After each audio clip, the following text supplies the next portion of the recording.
American television was forever changed by MASH. This groundbreaking series redefined the sitcom genre entirely.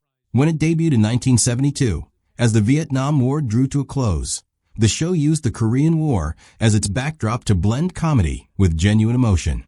Audiences connected immediately.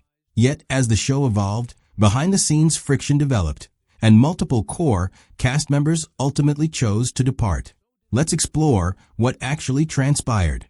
Origins of a television phenomenon.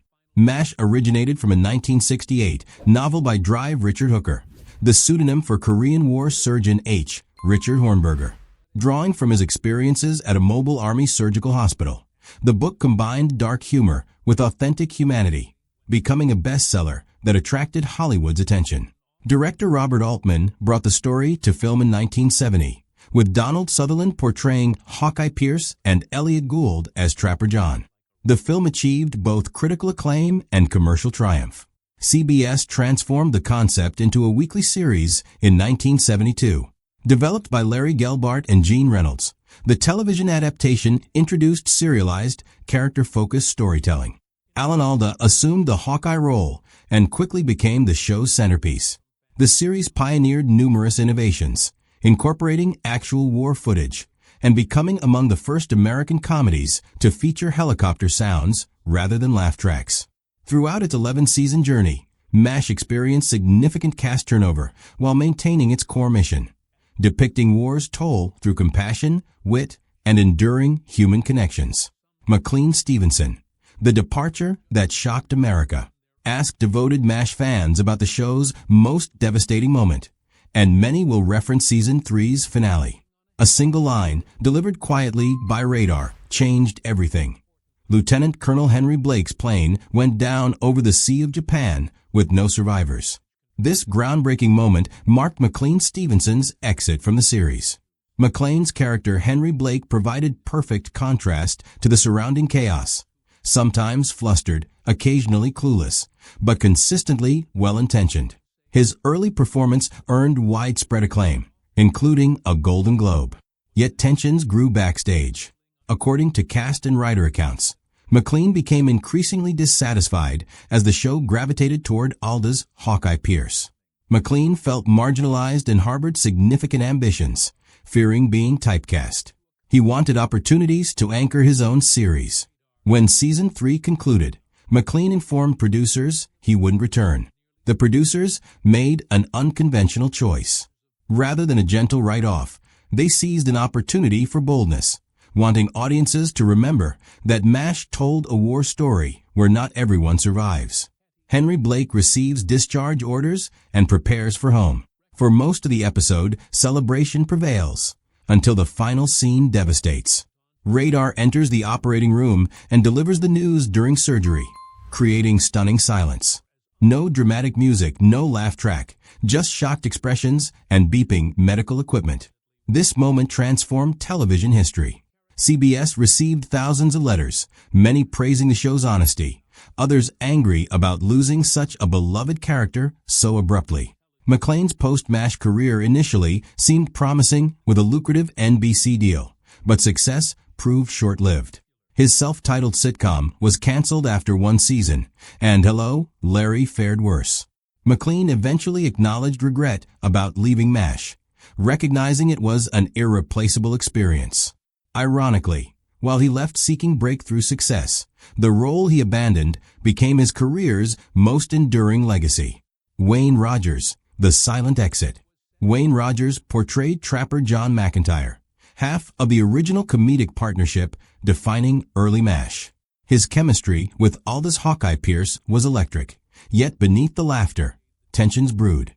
Wayne signed believing MASH would be a true ensemble with equal screen time.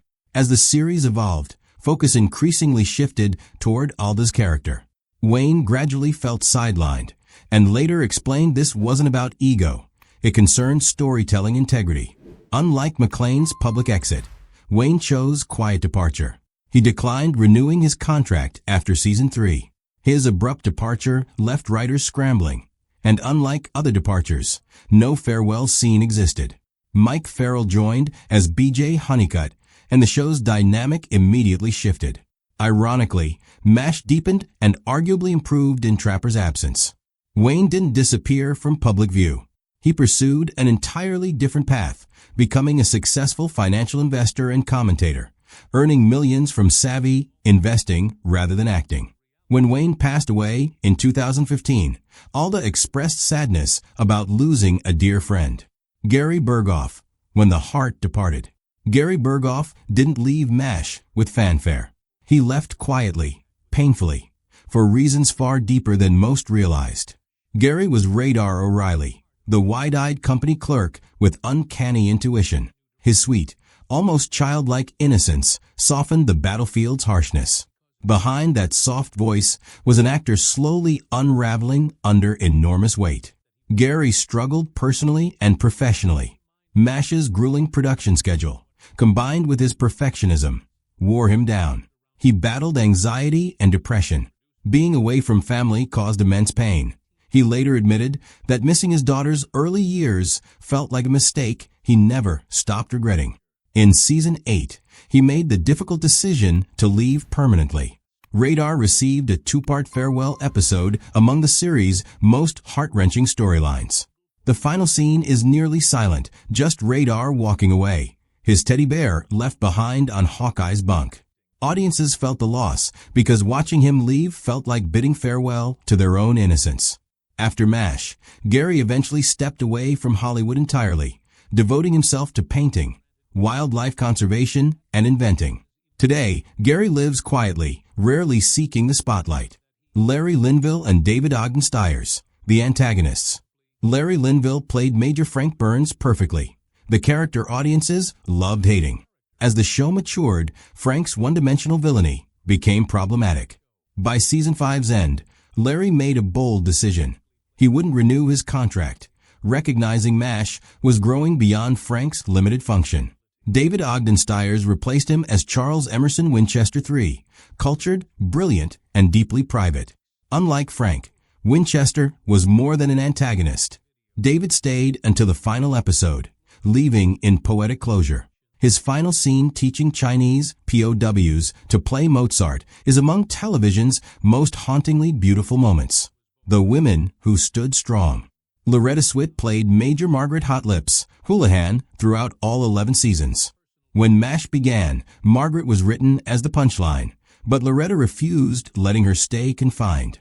With every season, she infused the character with intelligence, strength, and vulnerability.